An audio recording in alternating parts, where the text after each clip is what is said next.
T'imagines si les films pour adultes n'existaient pas? Hypothèse de départ, tout support visuel de contenu pour adultes disparaît, que ce soit les sites, les vidéos, les cassettes, VHS pour les moins jeunes, etc. Tu peux seulement en parler ou le faire toi-même. Première idée, il y aurait une hausse de la testostérone chez les hommes. Il a été prouvé que la consommation de films pour adultes réduit la production de testostérone chez les hommes. Pas de vidéo, pas de raccourci, pas d'exutoire numérique pour évacuer le trop-plein. Alors forcément, le corps prend le relais. Et l'énergie, au lieu de s'éteindre en silence derrière un écran, reste là, pleine, vivante, circulante. Une hausse naturelle de la tension, du désir, du feu. Pas ce feu creux, vidé après 3 clics, mais un feu qui cherche une direction. Un feu qui pousse à agir, à séduire, à créer, à s'exposer, à rater aussi, parfois, mais à tenter. Parce que quand tu n'as plus d'issue artificielle, tu recommences à ressentir le besoin de bouger, de plaire, de te dépasser, de transformer cette pulsion brute en quelque chose de réel. Certains parleraient d'agressivité, mais il s'agirait plutôt de vitalité, d'élan. Pas un besoin d'écraser, un besoin d'incarner. Le corps retrouve son rôle dans l'équation. Tu ne t'effaces plus derrière ton écran. Tu ressens plus, tu dors mieux, tu te tiens droit, tu marches avec une forme d'intention, une direction.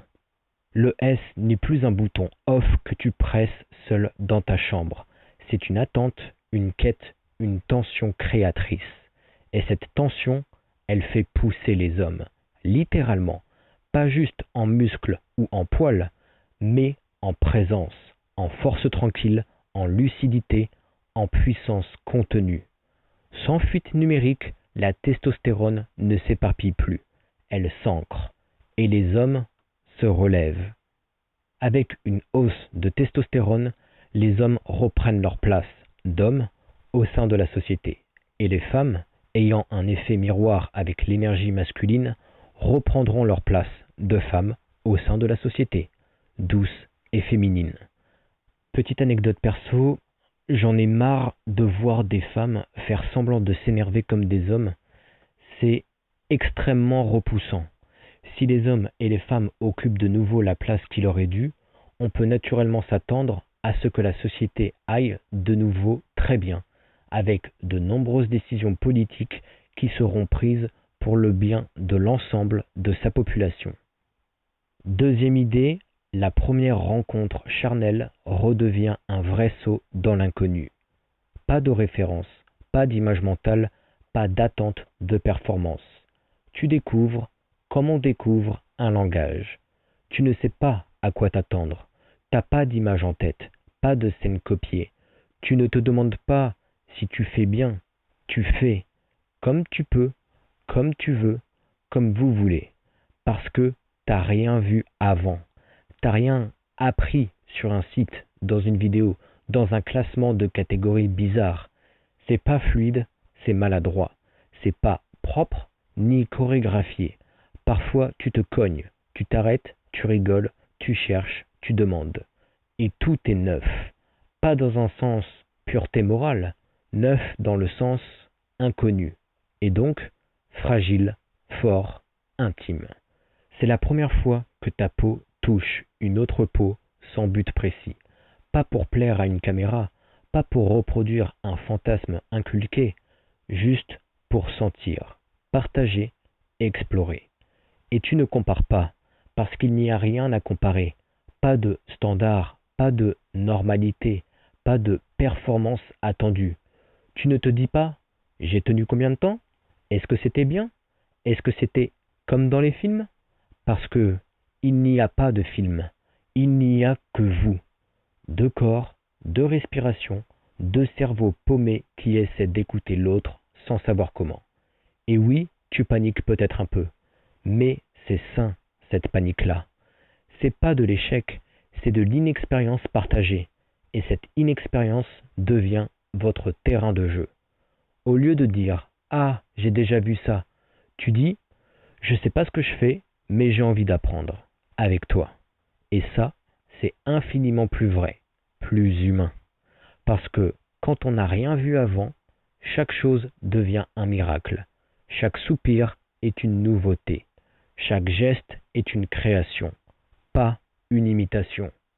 Et si on n'avait jamais eu ces films, peut-être que la première fois serait redevenue ce qu'elle aurait toujours dû être, un moment à deux et pas une performance à reproduire. Troisième idée, plus de comparaison, juste ton corps et celui de l'autre.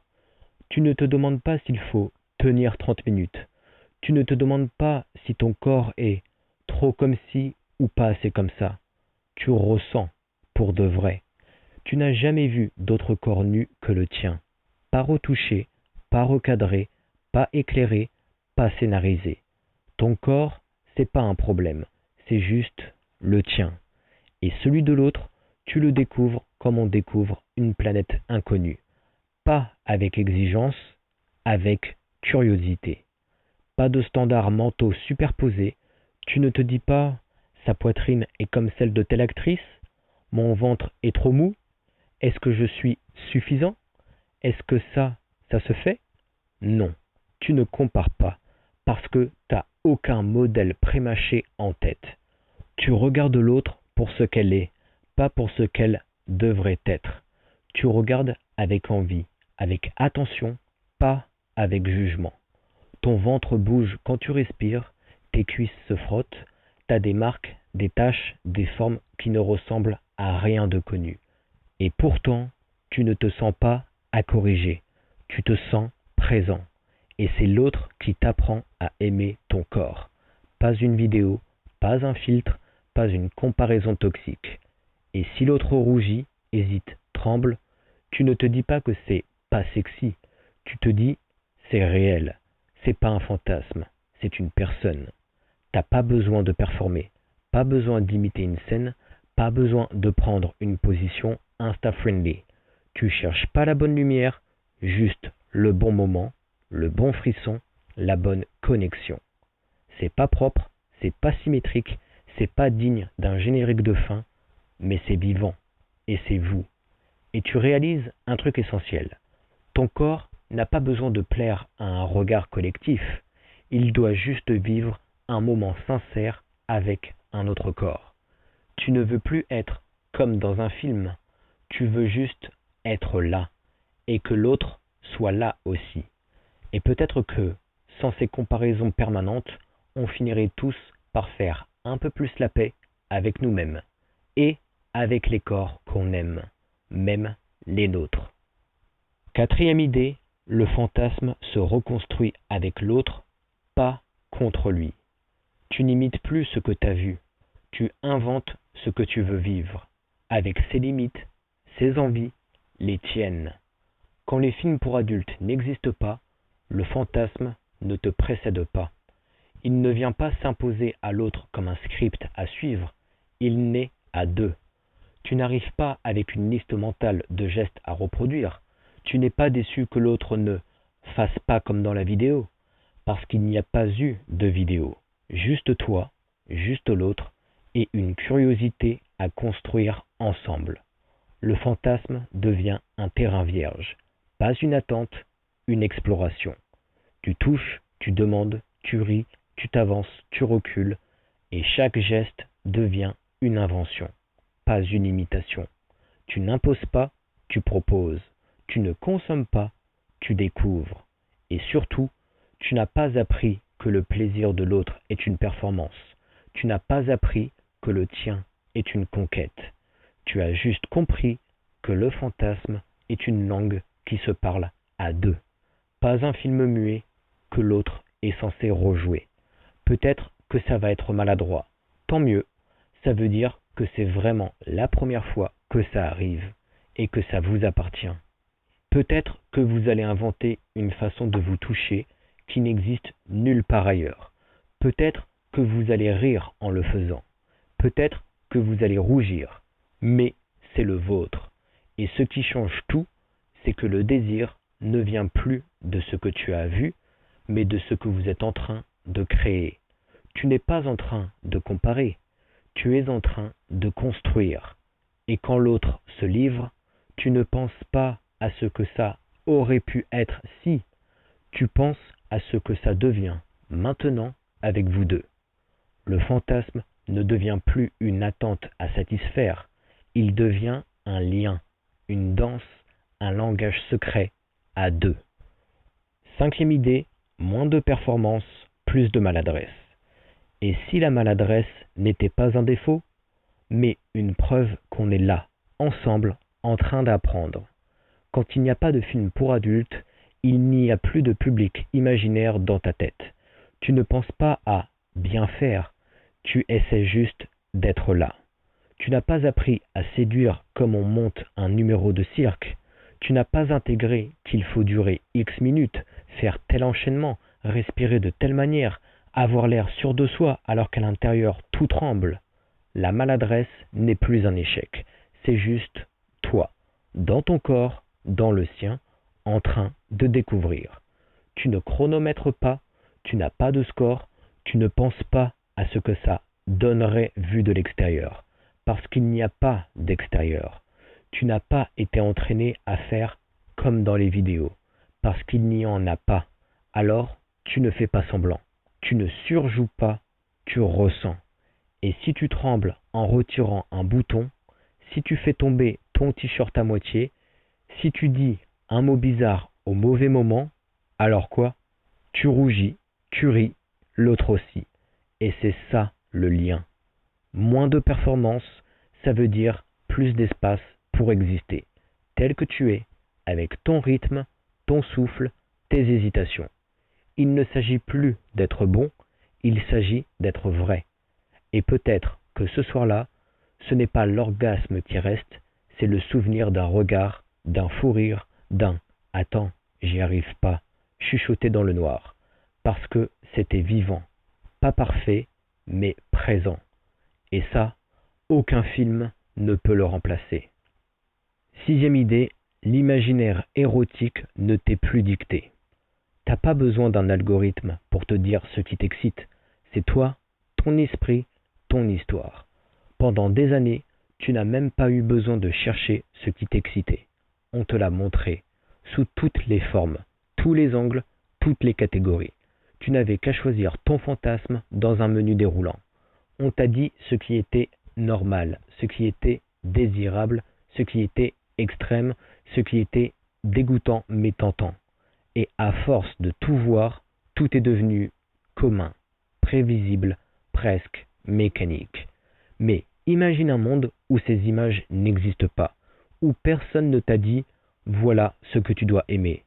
Tu ne serais plus spectateur, tu serais auteur.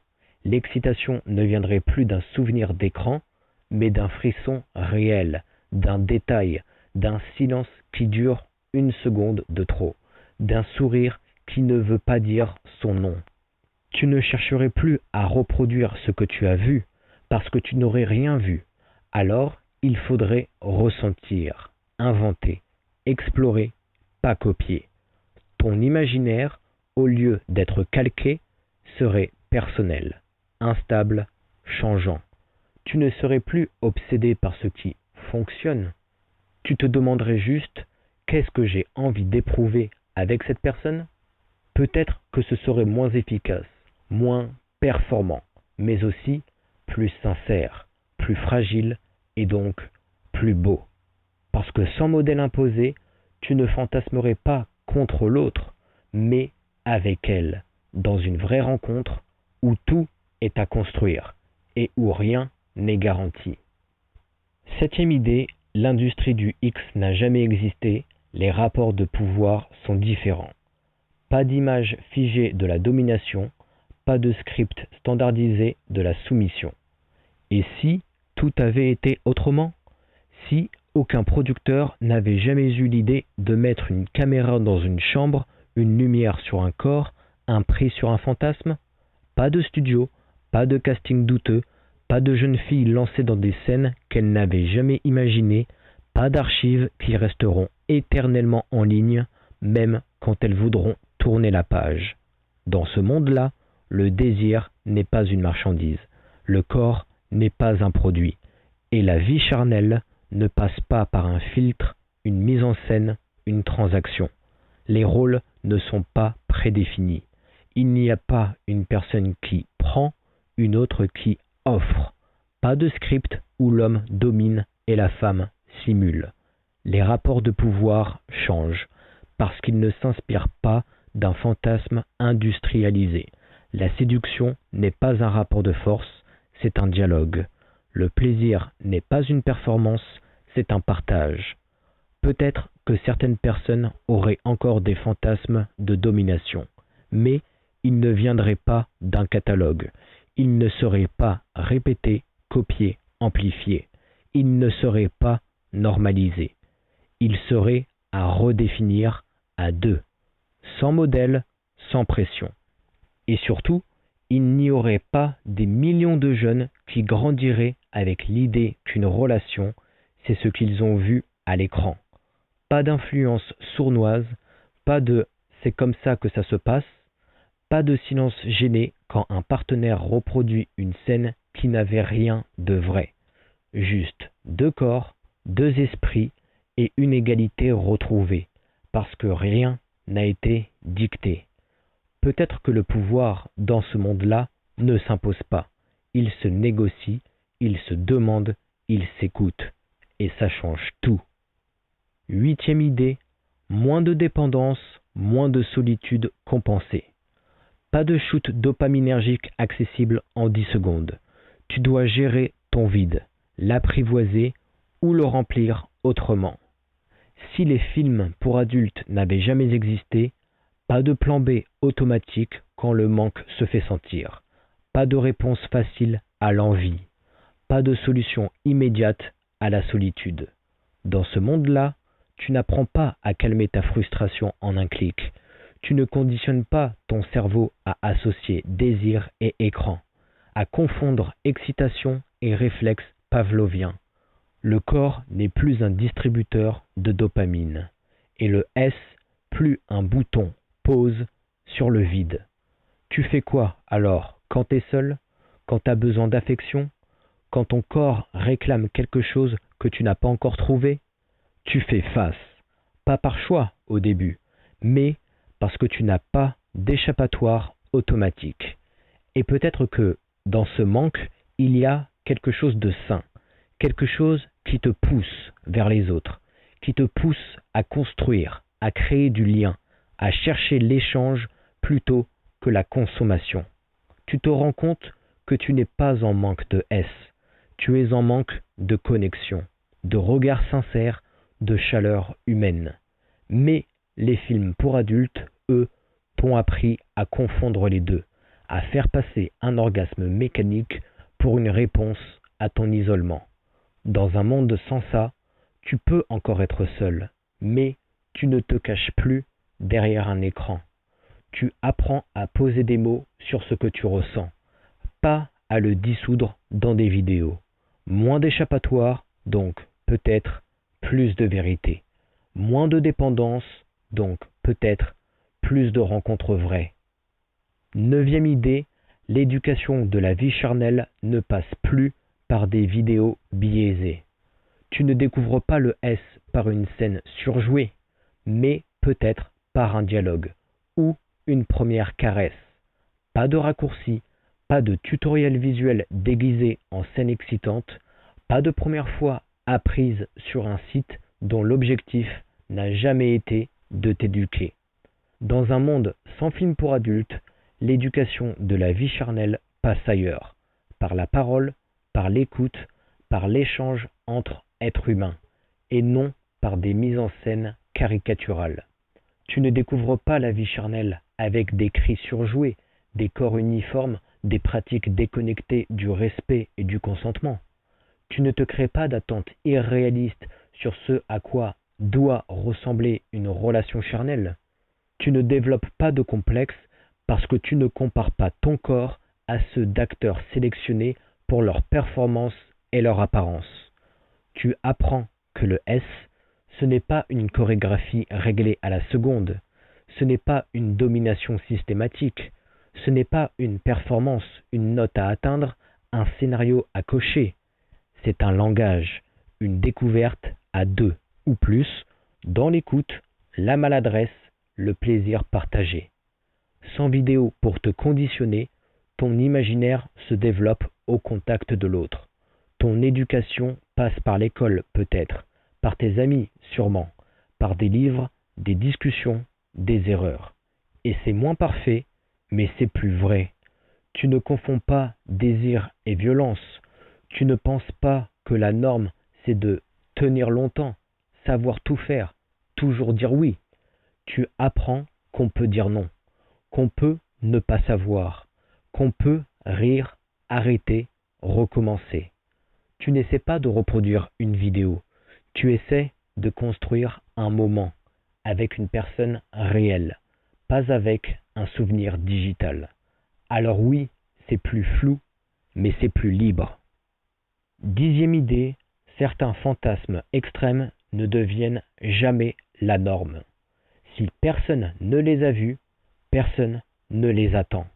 Et certaines dérives ne sont jamais banalisées. Dans un monde sans film pour adultes, certains fantasmes restent ce qu'ils sont. Des idées, des pulsions isolées, des zones d'ombre dans l'imaginaire. Pas des standards répétés, consommés, intégrés.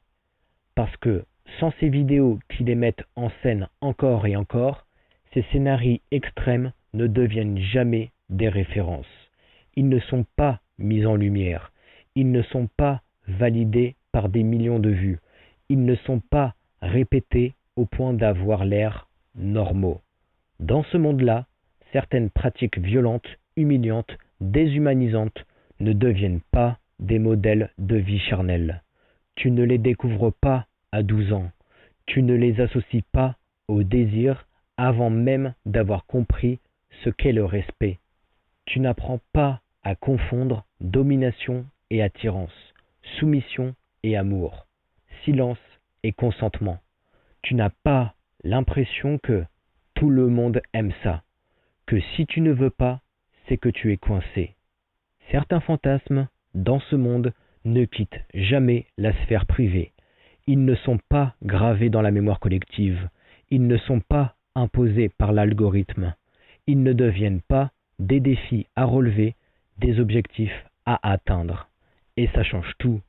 Parce que quand un fantasme reste marginal, il ne déforme pas la perception du désir. Il ne modèle pas une génération.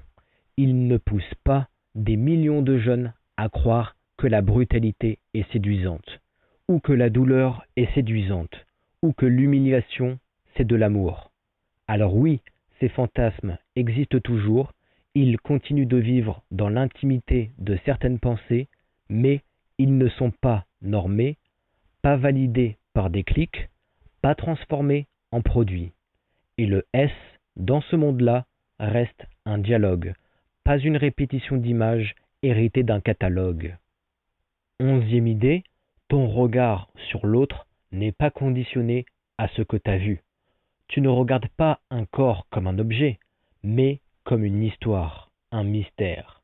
Dans un monde sans film pour adultes, l'autre, tu ne le compares pas. Tu ne le réduis pas à un rôle. Tu ne l'imagines pas comme un corps à performer. Tu le découvres pour ce qu'il est, une personne. Pas une silhouette filtrée par des années d'images. Pas une checklist de gestes à reproduire. Parce que ces vidéos, même si tu crois les consommer sans influence, elles finissent par t'éduquer.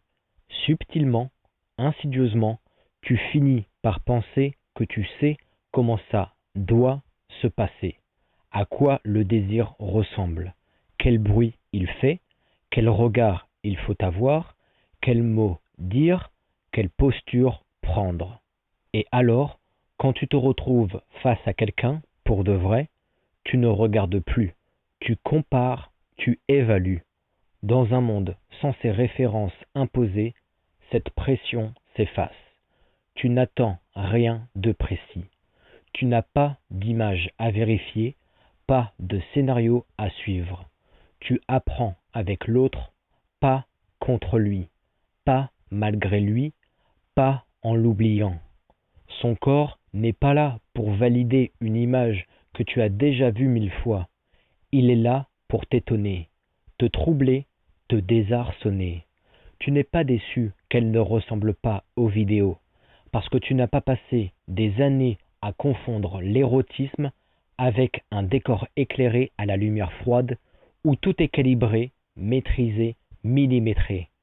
Et plus encore, tu ne transformes pas l'autre en objet, tu ne le découpes pas du regard, tu n'attends pas qu'elle joue bien son rôle, tu redonnes au S sa nature profonde, une exploration, pas une répétition.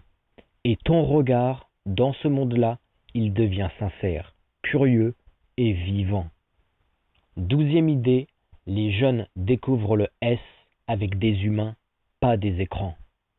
Le premier désir ne se déclenche pas seul devant un écran bleu, mais dans un regard, une complicité. Dans un monde sans film pour adultes, la découverte de la vie charnelle ne commence pas par un clic. Elle commence plus tard, plus lentement, et surtout avec quelqu'un, pas devant quelque chose. Les premières fois ne sont plus guidées par des images vues trop tôt, trop violentes, trop calibrées. Elles sont maladroites, hésitantes, mais réelles. Il n'y a plus cette pression invisible, celle d'être bon dès le départ, celle de faire comme dans les vidéos, celle d'avoir un corps comme il faut, ou une réaction comme on attend. Sans film pour adultes, les jeunes ne cherchent pas à reproduire, ils cherchent à comprendre, à ressentir, à explorer l'autre et à s'explorer eux-mêmes. Le corps n'est plus un outil de performance, il redevient une matière vivante, sensible, variable. Et surtout, la vie charnelle ne commence pas contre quelqu'un, elle ne commence pas dans le silence, les volets fermés, l'écran illuminé, elle commence dans un regard échangé, un contact, une confiance. Sans les écrans pour tout dicter, il faut se parler, exprimer ses envies, ses peurs, ses limites, et écouter celles de l'autre. Le S redevient un dialogue à deux, pas une liste de gestes préappris, une construction commune, pas une imitation mal rejouée. Et pour les jeunes, cette absence d'image toute faite, c'est peut-être une chance, parce que dans ce monde-là, on ne sait pas déjà, on découvre à son rythme, en relation et pas en secret. Et ce que tu découvres alors, ce n'est pas le S, c'est ton S, votre manière de vous aimer, pas celle des autres, pas celle d'un scénario, pas celle d'un fantasme qui n'est pas le tien. C'est fragile, mais c'est vrai. 13e idée, les corps ne sont plus calibrés pour le désir des autres. Pas de chirurgie inspirée de ce qui cartonne dans les vidéos, pas de pression pour ressembler à une actrice de 23 ans parfaite à vie. Et si aucun standard n'avait été imposé, si personne n'avait dicté ce qu'est un corps attirant à 18 ans, à 30 ans, à 50 ans, alors peut-être que ton corps, le tien, n'aurait jamais été un problème. Sans l'existence de films pour adultes, les corps ne sont pas filmés sous tous les angles, éclairés, retouchés, lissés, découpés pour mieux exciter. Ils ne sont pas des vitrines de désir, des objets à noter, à comparer, à consommer. Ils sont juste vivants, souples ou raides, minces ou larges, avec ou sans poils, avec ou sans marque, mais réels. Tu ne passes pas ta jeunesse à te regarder dans le miroir pour détecter ce qui ne va pas, ce que tu dois corriger, ce que tu dois améliorer pour devenir désirable. Parce qu'on ne t'a jamais montré que le désir devait ressembler à ça. Tu ne vis pas avec l'idée qu'un ventre plat est plus aimable, qu'un appareil génital doit avoir telle forme, telle taille, telle performance, qu'une poitrine doit être haute, symétrique. Non, dans ce monde-là, le désir ne te précède pas. Il naît dans la rencontre, pas dans un standard. Et dans l'intimité, tu n'essaies pas de ressembler à ce que l'autre as déjà vu 1000 fois. Tu ne luttes pas contre une comparaison invisible. Tu es là, entier, authentique, et l'autre aussi. Alors le corps devient une expérience, pas une vitrine, une présence, pas une performance, un lieu de sensation, pas de validation. Et peut-être qu'un jour tu te dis, en fait, il n'y a rien à réparer. Je suis déjà habitable, déjà touchable, déjà aimable, comme ça. 14e idée, l'excitation devient émotionnelle, pas algorithmique. Tu ne swipes pas une vidéo, tu vibres d'un souvenir, d'un mot, d'un moment. Et si l'excitation ne naissait plus d'une suggestion automatique, si elle ne t'était plus servie par un algorithme, mais réveillée doucement par un regard, un frisson, un lien réel, dans un monde sans film pour adultes, le désir ne te tombe pas dessus au détour d'une publicité ou d'un contenu recommandé. Il ne t'est pas soufflé par une miniature calibrée pour capter ton œil, ni manipulé par un script pensé pour frapper ton système nerveux à coups de fantasmes ultra ciblés. Tu ne scrolles pas, tu ne consommes pas, tu ressens. Parce que le désir ne vient plus de l'extérieur. Il n'est pas injecté, provoqué, déclenché comme un réflexe.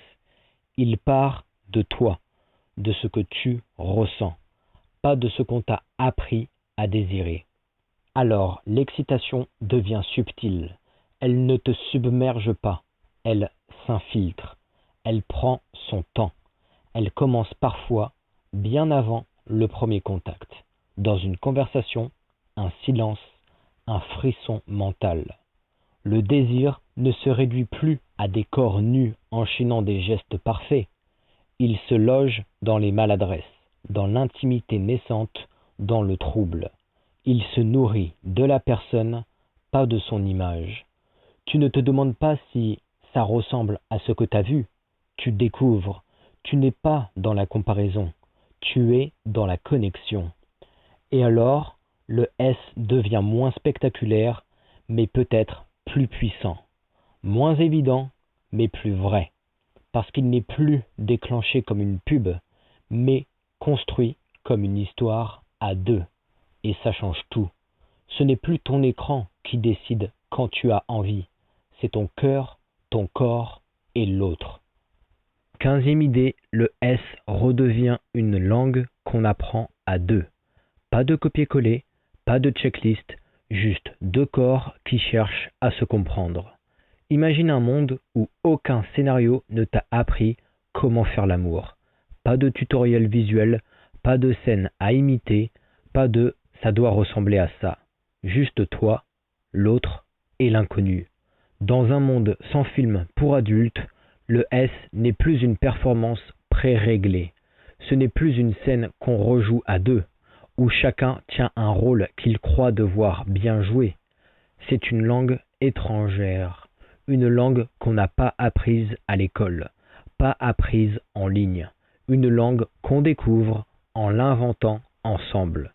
Alors on tâtonne, on hésite, on écoute, ce qui excite, ce qui bloque, ce qui dérange, ce qui rassure.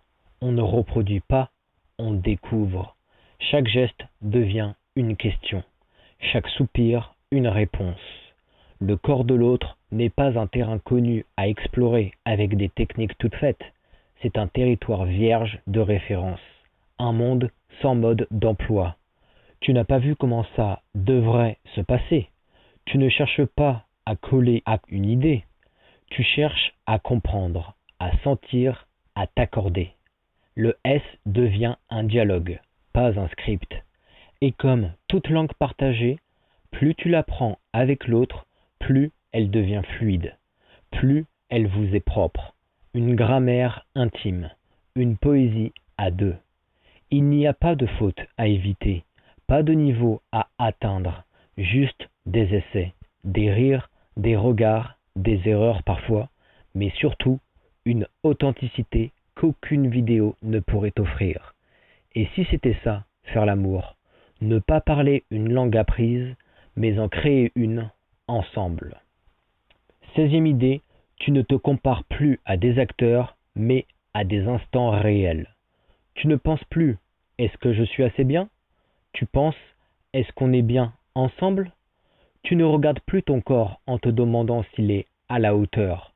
Tu ne mesures plus ton plaisir à celui d'un acteur. Tu ne ressors plus d'un moment intime avec ce doute flou, ce jugement silencieux qui te chuchote. Est-ce que j'ai été assez? Est-ce que c'était comme dans les vidéos? Parce qu'il n'y a plus de vidéos, plus de repères artificiels, plus de performances calibrées, plus de modèles irréels montés, découpés, éclairés, retouchés. Juste le réel. Dans ce monde-là, tu ne te compares plus à des gens qui n'ont pas été filmés pour t'éduquer, mais pour te stimuler. Tu ne confonds plus désir et spectacle. Tu ne te définis plus par ce que tu crois devoir être entre quatre murs. Tu redeviens libre, libre de vivre un instant et de le juger pour ce qu'il est. Un moment partagé, pas une scène notée. Tu ressens, tu donnes, tu reçois. Et quand c'est fini, tu ne te demandes pas si c'était bien joué. Tu te demandes si c'était vrai, si c'était doux, si c'était vivant. Et tu ne te dis plus est-ce que j'ai été aussi performant qu'eux? Mais est-ce qu'on s'est compris? Est-ce qu'on s'est touché pour de vrai? Ton imaginaire ne te pousse plus à performer. Il t'invite à être là, pleinement, pas à cocher des cases, pas à imiter des sons, des gestes, des postures. Tu redeviens toi, pas une copie, pas une tentative, juste toi dans l'instant face à l'autre. Et l'instant devient assez, parce qu'il est réel, parce qu'il est à vous, parce qu'il n'a pas besoin d'être parfait pour être marquant. Et si c'était ça, le vrai retour à l'intimité, ne plus essayer d'être quelqu'un d'autre, juste ressentir ce que tu vis. 17e idée, les troubles de l'érection et du désir diminuent. Moins de pression, moins d'addiction, moins de conditionnement à un type de scène, de son, de rythme. Tu n'as plus ce poids invisible sur les épaules, ce stress de devoir assurer, ce doute qui t'empoisonne avant même que l'instant commence, cette angoisse de ne pas être dur comme il faut, de ne pas être assez. Parce que dans ce monde-là, les films pour adultes n'ont jamais existé. Aucune image ancrée dans ton cerveau de corps toujours prêt. Aucune scène millimétrée où tout semble parfait, où personne ne tremble, où le plaisir est constant, irréel, ininterrompu. Tu ne t'es jamais construit avec ces références. Tu n'as jamais cru que le désir devait ressembler à une performance. Alors, tu n'as jamais développé cette peur d'échouer. Dans ce monde, le désir reste vivant, non robotisé. Il peut être lent, il peut hésiter, il peut venir, puis repartir, puis revenir. Et personne ne crie à l'anomalie, parce que rien n'est calibré. Le S devient une conversation, pas une démonstration. Tu écoutes, tu ressens, tu réponds. Tu n'as pas besoin d'être dur tout de suite, ni longtemps, parce que personne ne t'attend au tournant. Et surtout, tu ne te regardes plus pendant l'acte. Tu ne t'observes plus comme si tu étais devant une caméra imaginaire. Tu es là, juste là. Pas dans le jugement, mais dans l'échange. Alors ton corps suit. Il ne s'éteint plus sous la pression. Il ne se referme plus à force de se sentir insuffisant. Il respire. Il prend son temps. Et ça suffit. Même chose pour le désir. Il ne dépend plus d'un écran, d'un scénario, d'un style de vidéo. Il n'a plus besoin de stimulation extérieure permanente pour s'activer. Il naît de la connexion, du frisson, du regard, de la tension légère entre deux personnes. Et ça, aucune vidéo ne l'a parasité. Alors, dans ce monde, les troubles n'ont pas disparu, mais ils ne sont plus massifs, ni honteux, parce qu'ils ne sont plus causés par un imaginaire déréglé, saturé d'attentes irréalistes. Ils sont humains, comme tout le reste. 18e idée, moins de honte, moins de secrets, moins de double vie. Pas de historique à effacer, pas de tabou, moins de conflits intérieurs. Tu n'as jamais eu besoin de te cacher. Tu n'as jamais effacé ton historique. Jamais eu cette sensation étrange d'être sale après avoir juste regardé quelque chose. Tu n'as jamais vécu ce décalage entre ce que tu dis être et ce que tu consommes en silence le soir dans le noir. Dans un monde sans film pour adultes, le S ne se cache plus derrière des portes verrouillées. Il n'est plus cet espace trouble entre excitation et culpabilité. Il devient ce qu'il aurait toujours dû être, une part normale de la vie. Tu n'as pas besoin de mentir, à toi-même ni aux autres. Pas besoin de prétendre que tu ne regardes jamais. Pas besoin de faire comme si tu n'étais pas curieux, attiré, bouleversé. Tu n'as pas à maintenir une façade propre pour cacher des pulsions construites ailleurs. Et tu sais ce que ça change? Tout. Parce que la honte, ce poison discret, n'a plus d'endroit où s'installer. Elle n'a plus ce contraste entre l'image publique et les envies privées. Tu ne ressens plus cette tension permanente entre ce que tu es et ce que tu penses que tu devrais être. Tu n'as plus deux versions de toi, une visible, une fantasmée. Tu n'as qu'un corps, qu'un désir, et il n'a rien de honteux. Alors, les discussions deviennent plus honnêtes, les relations plus simples, les secrets moins lourds, parce que tu n'as jamais appris à te cacher pour être toi. 19e idée, certains n'auraient jamais développé d'addiction, et leur vie aurait été totalement différente. Ils auraient juste grandi, tranquillement, sans accroc, sans écran caché sous la couette, sans besoin d'une dose quotidienne de plaisir préfabriqué. Si les films pour adultes n'avaient jamais existé, certains n'auraient jamais eu cette première montée, celle qui, à 11 ou 12 ans, vient trop fort, trop tôt, sans filtre, sans préparation, sans contexte humain. Ils auraient découvert le S à leur rythme, avec leurs sensations, pas celles dictées par des plans surdécoupés, pas celles calquées sur des corps sans fin, pas celles montées comme des pics de dopamine. Parce que c'est ça le piège. Ce n'est pas juste regarder de temps en temps, c'est quand le cerveau commence à préférer l'écran au réel, quand il associe l'excitation à l'image et plus à la présence.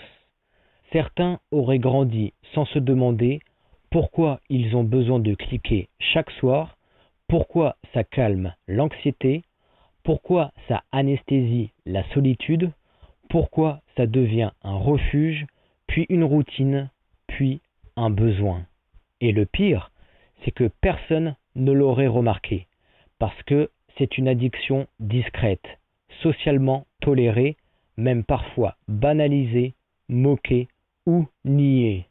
Mais sans cette industrie, sans cette ultra-accessibilité, sans cette avalanche d'images toujours plus fortes, certains cerveaux n'auraient jamais décroché du monde réel. Ils auraient gardé leur curiosité intacte, leur désir humain, leur excitation sensible et surtout leur liberté. Pas une liberté de ne pas consommer, mais une liberté d'aimer, de découvrir, de désirer, sans avoir à se désintoxiquer d'abord. 20e idée, et toi, tu penses que ça aurait rendu le monde meilleur ou pire? Parce que pour certains, ces vidéos ont aussi été une échappatoire, une découverte, un soulagement. Et pour d'autres, un piège. Alors, dis-le moi en commentaire.